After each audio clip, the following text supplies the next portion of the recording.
Evidentemente, la primera impresión es que aún muere una parte de la historia de España, y por lo tanto es de lamentar.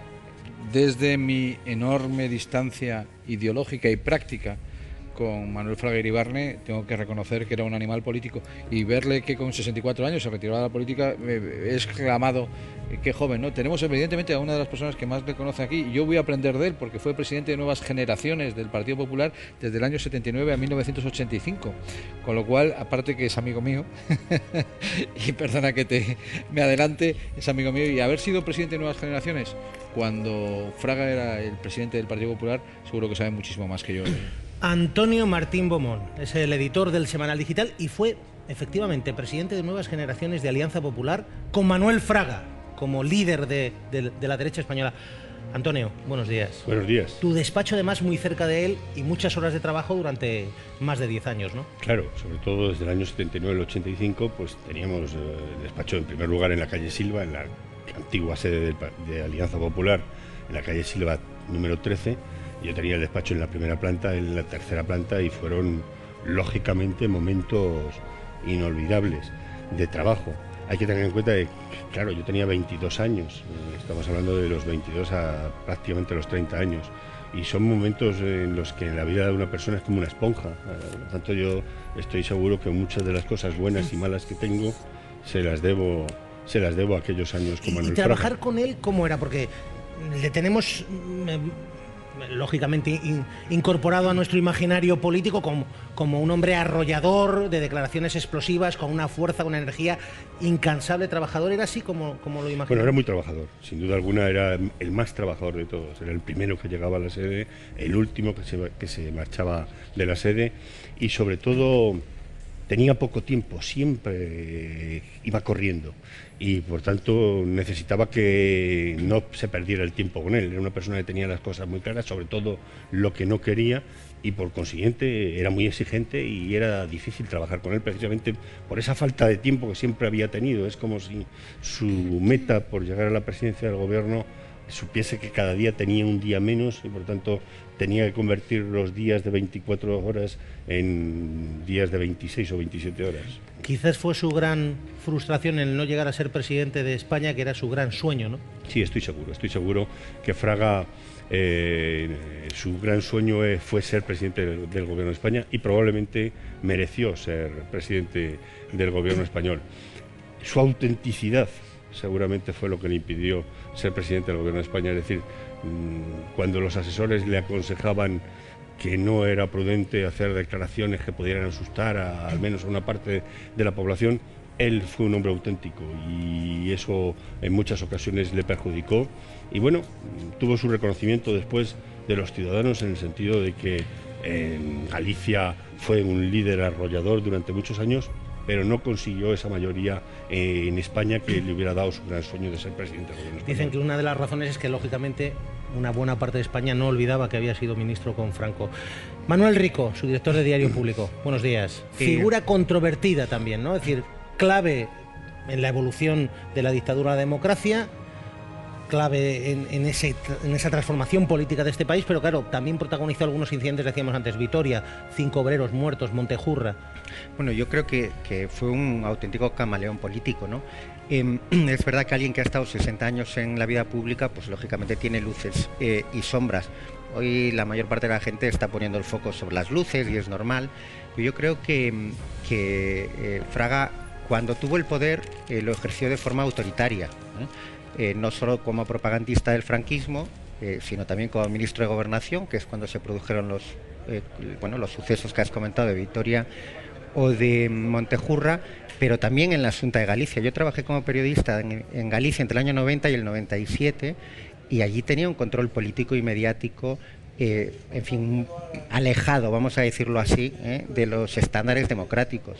La prensa gallega estaba totalmente controlada a través de Pérez Varela, que era un poco su consejero de comunicación. O sea que yo creo que cuando ejerció el poder también en la última etapa lo hizo de forma autoritaria, pero como comenté antes, también tiene sus luces, y obviamente el trabajo al frente de AP para llevar a la derecha más cavernaria hacia la derecha democrática, y su trabajo en la Constitución, pues yo creo que es la otra parte que también hay que hacerla constar para ser justos con el personaje, ¿no? Francisco Marguenda, director de La Razón, un hombre que, de no creerse el Estado de las autonomías, padre de la Constitución, pero que no se creía el título octavo, a ser casi un presidente autonómico con tintes galleguistas, ¿no? Es decir, supo evolucionar. Bueno, no es incompatible. Yo creo que Fraga es una de las grandes figuras, sin lugar a dudas, de lo que es la historia contemporánea de España. Es decir, incluso para aquellos que no le tengan afecto, está ahí. Es decir, es un hombre que a mí, yo además con él he ido evolucionando desde el día que lo conocí hasta hoy con su muerte, en un afecto creciente, ¿no? Tuve oportunidad pues de trabajar con él en lo que fue un caso que afecta mucho a Galicia, que es el caso Marejeo, un petrolero que chocó en las costas gallegas, y Rajoy pues me encargó de ayudarle a resolver el conflicto. Entonces, y lo conocí en diversas ocasiones a lo largo de mi carrera profesional. Y yo creo que además siempre me ha fascinado esa complejidad del personaje, un extraordinario intelectual que la gente a veces olvida, es decir, no el Fraga, no solamente de los libros de ensayo político, sino de los libros de ensayo jurídico, de pensamiento político que hace en los años 50 y 60, el hombre que es capaz de hacer 3 oposiciones siendo el número 1 de su promoción, letrado de Cortes, catedrático y diplomático, el hombre que humanamente era pues expansivo, cariñoso incluso, ¿no? Es decir, yo puedo decir que Fraga, dentro de su forma de ser, pues el trato que tuve con él, pues era un hombre cariñoso y un hombre brillante, ¿no? Es decir, por tanto, Fraga forma parte de la historia de España y hay que entenderlo, si no nos equivocaríamos en la complejidad de la época que le tocó vivir. Yo ahora, cuando he escuchado pues desde ayer determinados comentarios, determinados artículos, pues hay que entender que Fraga es un hombre que nace nace en un periodo de una España convulsa, que desarrolla su carrera política en una España que estaba dividida en dos y donde él intenta pues hacer una reforma desde dentro con las dificultades que tuvo, fracasa, se va a Londres y luego pues lleva la derecha española a ser una pieza fundamental, lleva una derecha que ha gobernado con mayor absoluta 2 veces en la historia de España. María Antonia Iglesias, buenos días. Buenos días. Es una de las periodistas que mejor conoce el personaje y le ha hecho, yo creo que, algunas de las entrevistas más interesantes de toda su vida política. 60 años, pero sinceramente yo creo que, María Antonia, hay algunas de las entrevistas con Manuel Fraga que son absolutamente fascinantes en cuanto al personaje. ¿Cuándo es la última vez que estuviste con él, que hablaste con él? Pues la última vez fue el día que se celebró en las Cortes el aniversario del intento de golpe del 23F, una ceremonia especial, y yo estuve con él un buen rato porque salí del pasillo y él venía en su silla de ruedas. Tengo que decir, para mi satisfacción personal, que se alegraba siempre muchísimo cada vez que me veía. Ahí vemos, fíjate, esa imagen. Manuel Fraga, María Antonia Iglesias. Pues sí, una de tantas.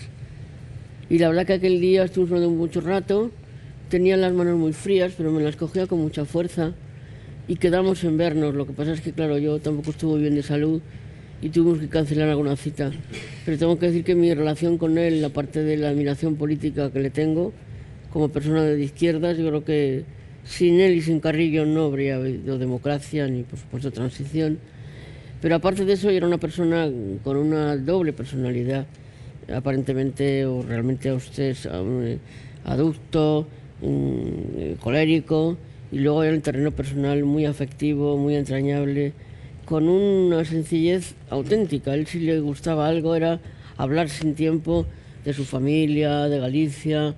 Era una persona realmente no populista, sino popular. ¿Y estás se haciendo sentía un análisis mucho más cómodo con la gente, como él decía, de la boina, que no con los otros del birrete, por cierto. Te quiero preguntar, desde tu perspectiva de izquierdas, ¿no? de mujer de la izquierda, además de la izquierda clásica, del plan antiguo, que tú sueles decir, pero cuando lo encontraste esta última vez, de cabeza, fenomenal, físicamente, lógicamente, más tocado, pero sí, seguía muy con bien, esa lucidez, muy ¿no? Bien, de cabeza muy bien, y hablamos muchísimo rato.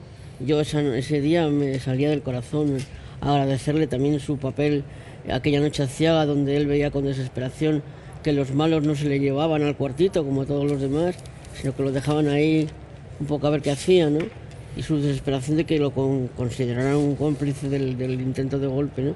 Lo recordamos juntos, se reía mucho, y yo recuerdo eso, su afectividad y, no sé, esa voluntad de nos vamos a ver, paisana, nos tenemos que ver, paisana. Y ahí se quedó la cosa, ¿no? Pero como persona de izquierda, de verdad, sinceramente, creo que además su conversión, su apuesta fue sincera.